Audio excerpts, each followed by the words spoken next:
Hey, happy day. I got with me Peter Downing. He's in Edmonton, Alberta. He's sitting in his truck. Hi, Peter. Hey, Brian. And you're drinking Tim Hortons coffee in your truck. Kind of a Canadian thing to do, I guess. So, Western Canadian, maybe. Western Eastern Canada. Canadian, I don't know what they're okay. sipping in their Priuses. Now, you are the boss, I guess, of a new kind of movement called Prairie Freedom, prairiefreedom.ca. Tell us Yeah, about that. Prairie Freedom Movement. I'm the spokesman for the group. It's been around since 2016.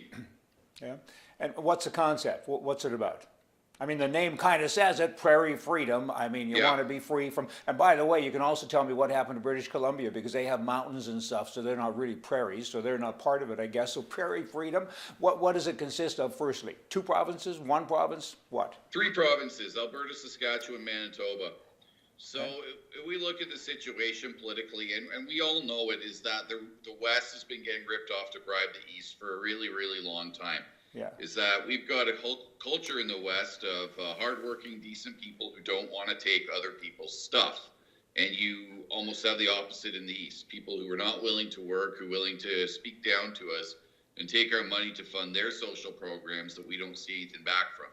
So we're looking at three politically viable units. Alberta has about 60% of people in the last Angus Reid poll voted that they support separation. You got 53% in Saskatchewan, and you actually have 36% in Manitoba.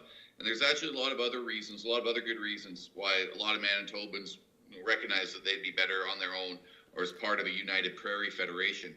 So there's lots of good stuff going on. And you think about, too, the Liberal Party got a majority with 39.5% of the vote. So if you got 30% of the vote, 36% of the vote in Manitoba, those are some pretty good numbers. Yeah. What's the percentage in Alberta? It's roughly around 60. Yeah, I know that the Premier wannabe-elect Jason Kenney just recently announced that it was 50% more or less, and I've heard it's as high as 75, and so your number's kind of in the middle, so I'm sure Yeah. that that's pretty accurate, so that's probably right on the money. So that's interesting. Manitoba has always kind of been, either or, and to have that kind of percentage there, that's a big deal because that can certainly swing upwards and over the line. And British Columbia, what? Don't care about them? Too many liberals there? What? I love British Columbia. You guys just got appendicitis in the lower mainland, and Vancouver Island's your appendix, so you need to kind of deal with that. Yeah. But as a politically viable province, so separation referendum, it's a provincial initiative. So lots of the BC interior is amazing. Lots of good folks all over, hardworking people, great industry, great wine as well. Yeah. But you got too many liberals or socialists in the lower mainland who vote you all out. Mm-hmm. Same sort of thing in Ontario. You've got Northern Ontario who they're screwed over. They're abandoned by the federal government. Look at all the suicides that are going on in their native reserves, different stuff like that. People are sick of it. But there's too many suits, ties, and lies in Toronto and on Bay Street and that kind of stuff. And again, it votes it out. So Alberta, Saskatchewan, Manitoba are politically and economically viable units. And certainly together, Alberta, we could do it on our own. But they're geopolitically, we're sitting on over $1 trillion of natural resources, food supply, access to waterways, all that stuff. And it's just better in terms of the geopolitics of it all to look at it. Again, our movement is three separate provinces, giving them the infrastructure to do it individually, but then when they come out of this mess that is called the Canadian Confederation, then they can look at doing it together. And that's why we're coordinating this way from the start. Yeah. Well, my view is I don't like to see anybody divorce or get separated. I like everybody to be a big happy family, and Canada is my family, and 6 generations of my personal family are from Alberta. But I've seen the fighting going on, and I've seen other people taking the money that Albertans make, and you know what? It's time to slap somebody in the head, and that's happened, but they don't react like they're supposed to, and they just really want us to live in the basement if we're going to move out and come back and join them someday. And you're saying actually get divorced. And I get that. As much as nobody, again, wants to see a family split up, I do understand it, but will the people understand it? How do you do it? Back to that living in the basement, so many men that I've heard of, at least, when they do leave their wife, they go downstairs. I mean, and then they have dinner together and they're doing this and that. So it's kind of a funny type of separation. Yeah. Do you see that? Or do you see like this big split? Do you see a wall? We all like walls. And what is it you see? Like, how do you actually do it? How do you make it happen? You have to have a referendum? What's the name? Lots of questions here, and you can answer it all at once. Yeah, What do you call this? I'm happy to do it. What do you call it? Justin Trudeau with his virtue signal, economic, gender virtue signal, all the stuff that's basically kneecapping Western economy right now. He's the biggest seller of separation. You know, he's done twice as much in half the time that his dad did. He's a disaster. I get that, but just let me interject. It's not just him. For some reason, he's got these educated people hanging around him. It's going to be the same thing. They're all drinking the Kool-Aid, and I don't understand that, but they are, and so it's not just him. I think if he was replaced, you still have it going on. So I think the separation should continue. The jiggering confederation. There's 34 seats in Alberta. So compare that to the city of Toronto alone that has 25 seats in the House of Commons. Oh, boy. I'm not talking about the GTA, I'm talking about the city of Toronto. Same thing in Montreal. You've got 10 seats in Montreal, not Greater Montreal, but Montreal. So those two cities outvote Alberta 35 to 34. We can do the math on that. And there's way too many socialists and liberals down there who are willing to take other people's stuff, other people's money that they didn't work for to fund their social programs, like fertility treatments for Quebec couples. I'm not making fun of anybody's impotency, but why do I have to pay for that? Oh, there's no kidding. I get it. How much money is Alberta given in equalization payments over the years? Do you know? I think about it's 622 billion. What? About 622 billion. That's like 62% of a trillion. Yeah. Wow. Yeah, that's right. Wow. I knew it was a big number. I didn't know it was that big. Holy, I got to pause, have a moment here. That's incredible. Whew. And these people keep taking the money, and it's time to do something. It's kind of like you keep giving money to your kid. Eventually, you got to smack them and say, "Work, do something, or move out." So what would you call this place? What's the name? This is the last point. Just getting back to Trudeau. The more everything he's doing is making sense in terms of trying to collapse the NDP vote. So he's more NDP than the NDP, and you can see that in Jagmeet Singh's numbers across the country. So what he's doing makes sense from an electoral perspective to collapse that socialist vote into the liberal vote. So all's that to say is Albertans are angry. People in Saskatchewan are angry. Manitoba is saying, hey, maybe this would be better for us. I don't think they're there yet, and that's why we're building the infrastructure, because everybody is saying if Trudeau gets reelected, we are going to separate. So we just want to have that in place for if and when that happens. There's a worse thing than him just getting elected, and I project that he will get elected, but it'll be a minority government, and that's the worst thing, because then the NDP and the Green people really run the country, because he'll do anything he can to remain in power. So anyway, that's an aside. One way or another. Yeah. So tell me about history with other places. You have North Korea, South Dakota, North Dakota, Virginia, blah, blah, blah. I mean, how have they done it? How successful? Well, we know that it's successful now. How hard was it to make it happen? And can it be done again in Canada? Because it's not just as easy as saying we're leaving now. Yeah, there's a whole bunch of other moving pieces. There was a good article put out. It's called The Rise of the New Republic, and it's put out by some political scientists in Calgary, which is examining a scenario. And I think they capture some of the complexities of the geopolitics, economy, defense, all that kind of stuff. And they present a scenario in which this could I should say just a pathway that it could happen. It's a scenario. It's what it is. But these folks are pretty smart guys. They're down in Calgary. But the article was in the National Post a few weeks ago, Rise of the New Republic.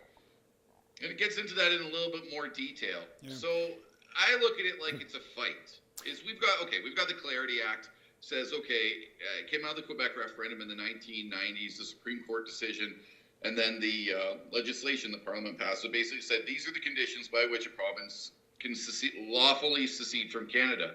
And it is a little bit gamed. It's a little bit rigged in the Fed's favor. However, we have to recognize that this is going to be a fight. I think it can be very peaceful. I don't think this rhetoric of violence that usually comes from the political left. It's nonsense. Yeah. We've got legislation. This is peaceful. There's no sedition going on. And Canada just happens to be one of these goofy places in the world that actually passed legislation by which provinces can secede. Who's all in your camp? Have you got any star power, or will you have star power coming? Like a Wayne Gretzky usually helps sell more cereal if his name or picture is on the box. Do you have any of that coming? I mean, what's the indications? Who's part of your team now? Like your team, I understand you do have a team. You must have. You have billboards up, and you're getting all kinds of phone calls and emails, and somebody's responding to all that. So your infrastructure is either in place or it's coming into place. Give us a little information on that. So the team infrastructure is in place. I'm the face, this lovely, pretty mug of mine. I'm the face of it. We got some good social media management and maybe you're a face for radio. I do have a face for radio. Okay, I do too, by the way. Okay, exactly. carry on. But we have the right people in place. We've got a culture. We've got a no ego culture, and it's based on, we've got different roles, and we've got the right people who do their jobs. And we have that vision that we want to see a united and prosperous Prairie, a united Prairie Federation. Are you funded? So, self-funded sometimes. Sometimes it's my own cash I'm putting into. Others put their own cash. But yeah, after we dropped the the Alberta billboards, we received some really generous donations over the next couple of weeks, which was basically able to fund the next round of our operations. We have just funded, going to be released on April the 2nd, our Bye Bye NDP Vote Them Out billboards. And you go on our either on the Prairie Freedom movement page or on the Alberta Fights Back, this political action committee I started, which kind of started this whole media blitz. And it's on there too. So it's got a goldfish being flushed down the toilet. It's great. It's beautiful.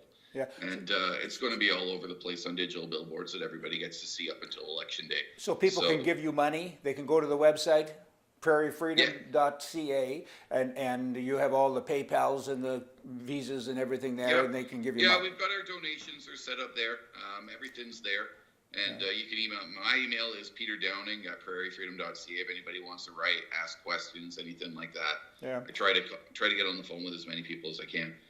But in terms of stars that are reaching out, we've had energy companies are reaching out and have reached out, and we're having talks with some of the smaller producers.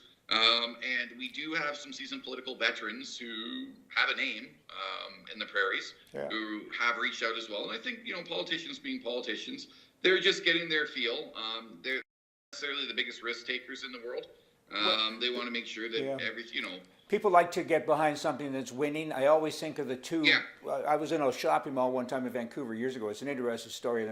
There was two ice cream shops. One of them had a long line up and the other had nobody there. And so I went to the guys in the line and said, "What are you doing here?" And he said, "Well, it's better ice cream." I said, "How do you know that?" And he said, "Well, there's a long line up." And that was kind of it. I went to the other place by myself and I had ice cream. Pretty soon other people followed behind me. So people do want to see some kind of type of reform of success. And it seems to me that you're on that path. So that's kind of cool. I've already asked, and if you did answer, I didn't hear because you're in a parking lot in Edmonton. But tell me about a name. Is there a proposed name like Western Canada? We have or what? We've reserved the name, the United Prairie Federation in Alberta, Saskatchewan, and Manitoba.